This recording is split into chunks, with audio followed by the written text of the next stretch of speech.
By the way, he's disappeared again. Journalists and investigators have already shown that he hasn't appeared on television since February 5th. People are being fed canned footage, and we know this perfectly well. Well, of course, being old and frail is one version, but he disappears very often when he has nothing to say. He keeps his mouth shut and doesn't show up at all. This time, what do you think is the reason for his disappearance from the information space? First of all, his usual explanation is that he doesn't like to work. In general, he doesn't like to work much at all. And now it's winter, maybe he's out skiing somewhere on the slopes. We don't know anything because they don't show him to us. He used to show all his skiing. And now it's quite possible that he just put on a fake beard so he wouldn't be recognized and left, went off somewhere to ski because he loves it. That's the first explanation. The second explanation, of course, could be health problems. He needs to get some kind of injection again or something. And for that, he'll have to disappear for another 2 or 3 weeks. Well, and most importantly, of course, he simply has nothing to say. Putin has nothing to respond with to what was said by Trump, for example, Zelensky, and various other world leaders. He looks very, very pale, and that's another reason why he might disappear. Additionally, as we discussed, there is also the distinct possibility that now the Olympic Games are ending, we are already at the end of the second week, and then comes the final third week. Wait, maybe it's even already, it's quite possible that it's ending this week, around the 20s of the month. And he's preparing some kind of dirty trick. And if he's preparing some kind of dirty trick, then that's when he goes into hiding. Probably in some bunker already, so to speak, getting ready to orchestrate this scheme from there. That possibility also exists. We'll see. You mean that a small victorious war is actually not something Putin needs right now? Perhaps Sweden is acting preemptively, having stated that, according to their latest information and based on the intelligence reports they have gathered, Putin is preparing an attack on one of the NATO countries. Specifically, the Baltic states have now, in fact, started discussing and coordinating how they would respond in the event of a possible military attack by Putin on Estonia, Latvia, or Lithuania. Do you think that, as of today, Putin is capable of launching an attack against one of the European or NATO member countries? And does he really need this today, strategically, geopolitically, or for domestic consumption? The answer to both questions is yes. He requires it geopolitically. And he is certainly capable of it, specifically in the form of hybrid warfare. That is to say, it is clear that no ground troops will be sent in there.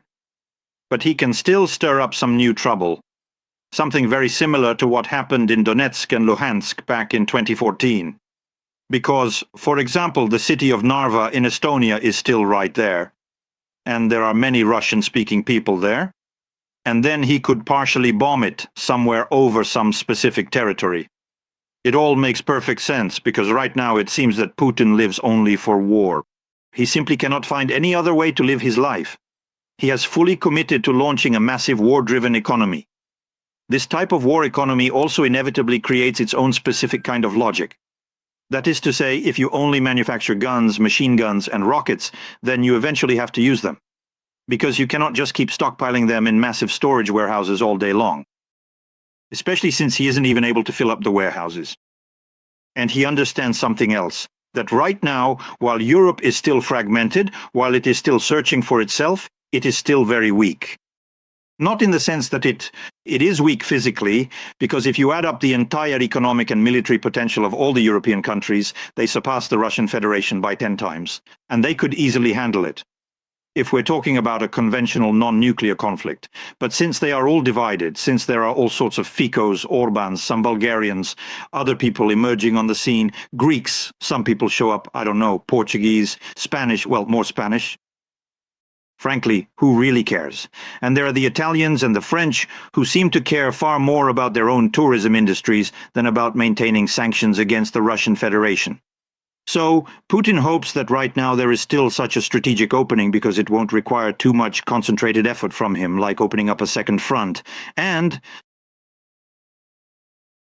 from his point of view, since he believes that a broad and united coalition is fighting against him, the opening of a second front means a weakening of support for Ukraine.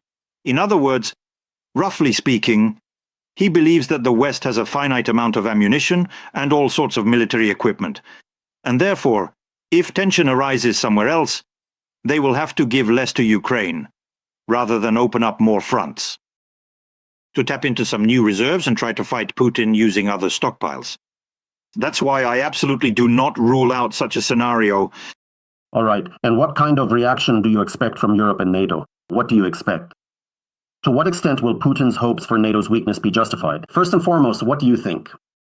We absolutely can't say anything about this because all these statements are purely theoretical and have never been used anywhere, because war is tested by war. Take Ukraine, for example. Everyone thought Ukraine would surrender in 3 days, and Putin believed the war would last 3 days. Ukraine did not surrender, and now it has been fighting against Putin for 4 years. But we have no way of knowing how prepared and willing all the other countries are to act in wartime conditions. And on this matter, it is impossible for anyone to accurately predict. That is, it's clear that everyone has plans, everyone has general staffs who, in their war games, will explain to you how well they'll handle things. For example, when Western military forces conduct maneuvers, they consistently and decisively defeat the Russian Federation, which is launching an attack against them in these exercises. In the general staff of the Russian Federation, when they conduct these exercises and maneuvers, they successfully overcome the NATO alliance.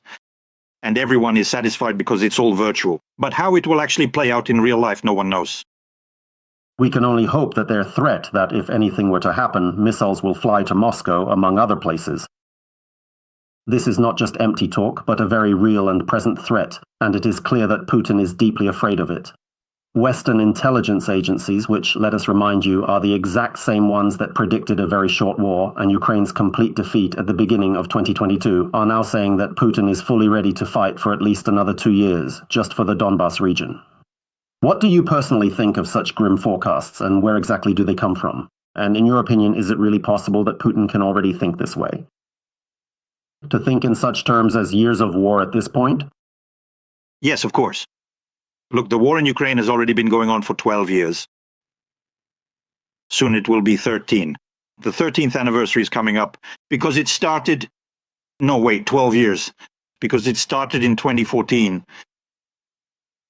And so to speak, in military terms.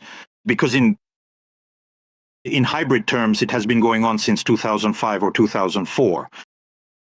But in military terms, since 2014. So what? Well, Putin has been at war since 2014. Furthermore, his significant strategic advantage now, compared to Western countries, is that he really has one, a war economy. That is, in reality, half of his annual state budget goes to the war. And this is the weakest point for Ukraine and for the West. Because look, we were all incredibly happy because just recently there was a major vote in the European Parliament which solemnly approved the critical decision to allocate 90 billion euros to Ukraine for the next 2 years. And this includes both essential financial aid to the Ukrainian economy and vital military assistance. 90 billion is a lot. But we must remember that Putin has 180 billion available every single year. Just recently, new materials were made public and published showing that in fact he doesn't have just 100 billion. Some even say it's much more, even over 200 billion. And so when Putin himself is utilizing and spending 200 billion, and that's 200 billion at Russian prices, meaning roughly speaking, their salaries there are like standard unemployment benefit payments in France. In other words, those kinds of high salaries aren't paid in Russia, not even at the military factories. That's why naturally with those 180 billion, they can basically do what would cost 400 billion in Europe. And you were given 90. So it's clear that you're only being given the amount that will allow Ukraine to scrape by, more or less, for another 2 years. Just scrape by. This isn't living large, not at all. It's not victory. It's not the defeat of the Russian Federation. Because in order to defeat the Russian Federation, you would need to be allocated 500 billion euros at once.